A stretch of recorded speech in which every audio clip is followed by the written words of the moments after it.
from Nebraska's trusted news source. This is Channel 8 News at 10. Developing now, thousands attend a massive protest in downtown Lincoln. I think we can fairly say Lincoln is showing up today. Lincolnites adding a local voice to a national movement. Their message covering the streets and filling the air as videos like this flood our Now Local News app. Liberty and justice for all. That message loud and clear. Free speech is under attack. What do we do? Stand up, fight back.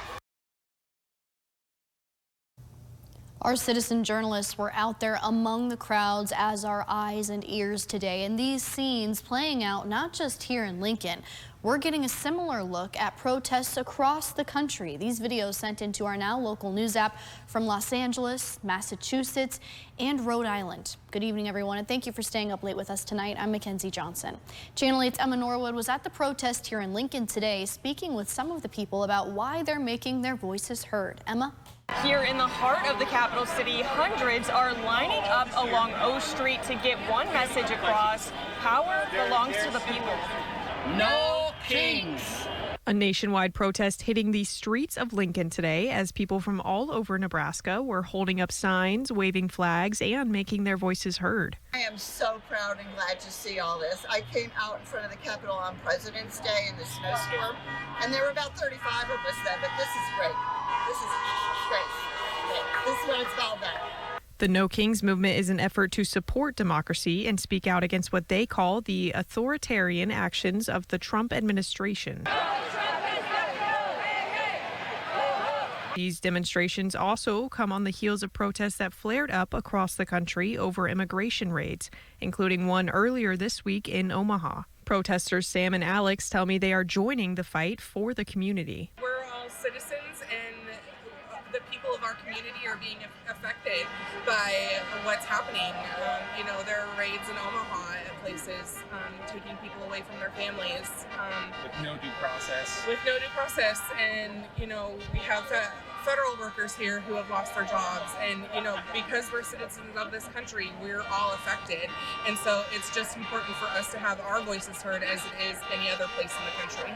Sandy and Marty say this is their first time ever protesting, and they believe this is bigger than themselves. And I worry about the future for my children and my grandchildren. I want them to be able to vote and to be treated fairly. And all people in our lives are of value. Many of the protesters I spoke with today say this is just the beginning and they will not be silenced. Reporting in Lincoln, Emma Norwood, Channel 8 News. All right, thank you, Emma. Now you can stay up to date on big stories just like this one by scanning the QR code on your screen and downloading our Now Local News app. From there, you can follow along with our reporters in real time and send in your own videos to earn gift cards. We have some new details on the next steps for the people who were detained in Omaha's immigration raids earlier this week. After 76 people were detained by ICE, the Center for Immigrant and Refugee Advancement now says their legal team is working with those people to help get them speaking with an attorney. They say they'll now work with families, fellow private bar attorneys, and partner agencies to address the needs of those who have been detained. The organization adds that they're committed to standing with the immigrant community.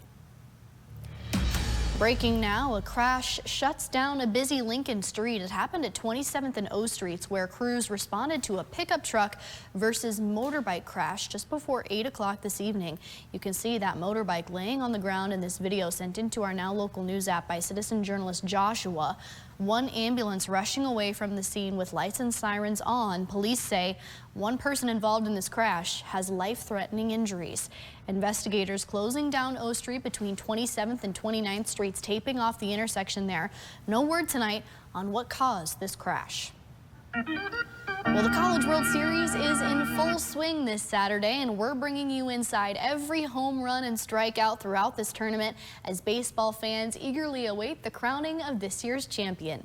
Our sports anchor, Jake Coleman, is now joining us live in the studio to share how Day 2 of the College World Series went. Jake? Yeah, Mackenzie, it was day 2 today, but my first day of experiencing the College World Series, and I'll tell you what an atmosphere. Almost every seat filled in this ballpark for the first Saturday of the 2025 College World Series. The streets, as you would expect, pretty busy, bringing in fans from all across the country. I gotta say, I was impressed with the crowd and just the overall environment. What an experience. Of course, you can thank the Murray State Racers, though, for making their first ever appearance. It brought some people from Murray, Kentucky, cheering on their ball club and crossing off a lifelong dream. It's pretty surreal. It's a bucket list event for us to always want to get here, and then having Murray State having the opportunity to get here, it's a once in a lifetime opportunity, and we couldn't pass up the opportunity. And fun fact, the Racers home field holds 800, but today they saw 24,000 fans. So certainly a huge difference there. But look, I gotta say, this is what sports is all about, bringing people together, getting an opportunity to experience something this special, especially for the Murray State Racers. Of course, the rest of this week for all other teams should be so much fun. But before we get there, we got to talk about the most anticipated game of the weekend, which that one is coming up here on a Sports Zone. For now, I'll go ahead and send it back to you, Mackenzie. All right, looking forward to see how the games went. Thank you so much, Jake. And a warm start out to our Saturday, perfect for some baseball. Here's a live look outside from our tower camera overlooking the city of Lincoln. Some clouds for most of the day, but they really weren't keeping us much cooler than usual. Let's go ahead and check in with meteorologist Houston Hall to see just how hot it got today. Houston? Yeah, it got a little hot out there. Upper 80s, lower 90s, and the hottest temperature in the state was 93 in Norfolk. We got to 90 here in Lincoln, but if you are not used to the moisture or the humidity, well, ought to get used to it because the next few days are going to have quite a bit of it. But 90 in Omaha as well, with 91 in Hebron for a high temperature. Father's Day is tomorrow. We're looking at partly sunny skies. There is going to be some sunshine, but clouds are going to dominate the day as we go into the afternoon. Warming up to about 91 degrees with some storm chances in the evening time. Out there right now, some rain and some storms just now diminishing out near the Panhandle, and northeast Nebraska still seeing a few lightning strikes with a few little storms trying to hang on. ABC Seamless Cam, some calm roadways out there. Temperatures warm, upper 70s, some lower 80s, 73 out in Shattern where they had some rain showers. And there's the moisture, dew points in the mid to upper 60s out towards the west a little lower, and winds are out of the south 5 to 10 miles per hour. For tomorrow, warming up to about the upper 80s, lower 90s with some storm chances, which I'll talk about in a few. All right, sounds good. Thank you, Houston. Developing now, police have found the vehicle responsible for this morning's fatal hit-and-run crash. It happened just before 1 o'clock this morning near 27th and Teresa Streets. Investigators say a 44-year-old man was hit by a car in the parking lot and killed at a nearby business. Police say the vehicle that hit him drove away from the scene before they arrived.